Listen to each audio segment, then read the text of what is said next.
Root pressure. तो root pressure को हम किस तरह से डिफाइन कर सकते हैं? हमें पता है कि जो प्लांट्स की रूट्स हैं वो वाटर को एब्जॉर्ब करती हैं। तो जब ये एब्जॉर्ब्ड वाटर रूट के जाइलम के अंदर पहुंच जाता है तो वहां पर ये एक पॉजिटिव प्रेशर क्रिएट करता है, और इस प्रेशर की वजह से जो जाइलम है उसके अंदर वाटर कुछ हाइट तक लिफ्ट अप हो जाता है या कुछ हाइट तक राइज हो जाता है। तो ये जो प्रेशर डेवलप हुआ था इसी को हम रूट प्रेशर बोलते हैं। अब ये रूट प्रेशर जो है वो कब डेवलप होता है? तो इसके लिए एक कंडीशन है जो आपको ध्यान में रखनी है। तो सबसे पहली कंडीशन ये है कि जो ट्रांसपीरेशन की रेट है वो बहुत ज़्यादा लो हो, और दूसरी कंडीशन ये है कि सोयल सॉल्यूशन के अंदर जो वाटर का कंटेंट है वो बहुत हाई हो। तो इस कंडीशन में ही रूट प्रेशर डेवलप हो सकता है।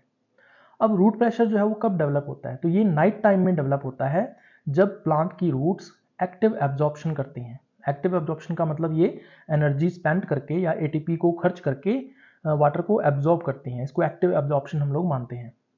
तो उस टाइम पे जो रूट प्रेशर है वो डेवलप होता है। अब रूट प्रेशर जो है उसका इंपॉर्टेंस क्या है? तो इसके 4 मेन इंपॉर्टेंस हैं। सबसे पहला है वाटर एंड न्यूट्रिएंट ट्रांसपोर्ट। तो जो वाटर है या न्यूट्रिएंट्स हैं वो सॉइल सॉल्यूशन से रूट हेयर्स के द्वारा एब्जॉर्ब किए जाते हैं। तब रूट प्रेशर के द्वारा इन न्यूट्रिएंट्स को या इस वाटर को रूट के जाइलम तक पहुंचाया जाता है। तो ये सबसे पहला इंपॉर्टेंस है। दूसरा है गट्टेशन। तो गट्टेशन जो है ये एक प्रोसेस है जो कि हाइडेथोड के थ्रू होता है।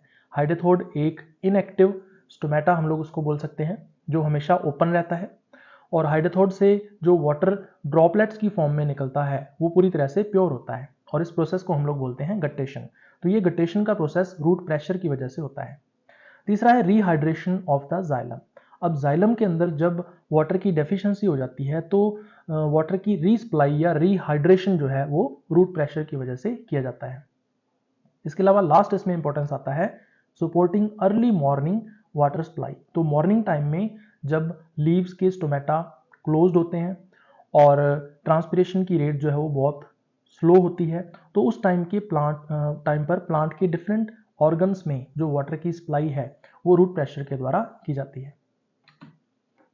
अब अपने रूट प्रेशर को मेजर करना चाहते हैं तो इसके लिए एक इंस्ट्रूमेंट यूज किया जाता है जिसका नाम आपको ध्यान में रखना है मैनोमीटर। अब मैनोमीटर किस तरह का होता है? तो इसको डायग्राम से हम देखते हैं। तो यहाँ पर मैनोमीटर जो है वो शो किया गया है।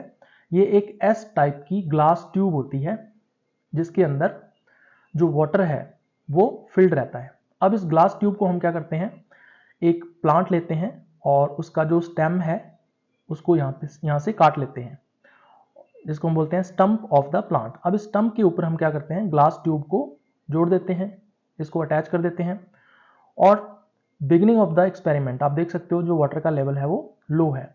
लेकिन कुछ टाइम के बाद जब at the end of the experiment होगा तो आप देख सकते हो कि कुछ टाइम के बाद जो वाटर का लेवल है वो इस ग्लास ट्यूब के अंदर राइज कर जाता है, यानी हाइट तक कुछ लिफ्ट हो जाता है। और ये किस वजह से हुआ? Due to the root pressure. तो ये है रूट प्रेशर।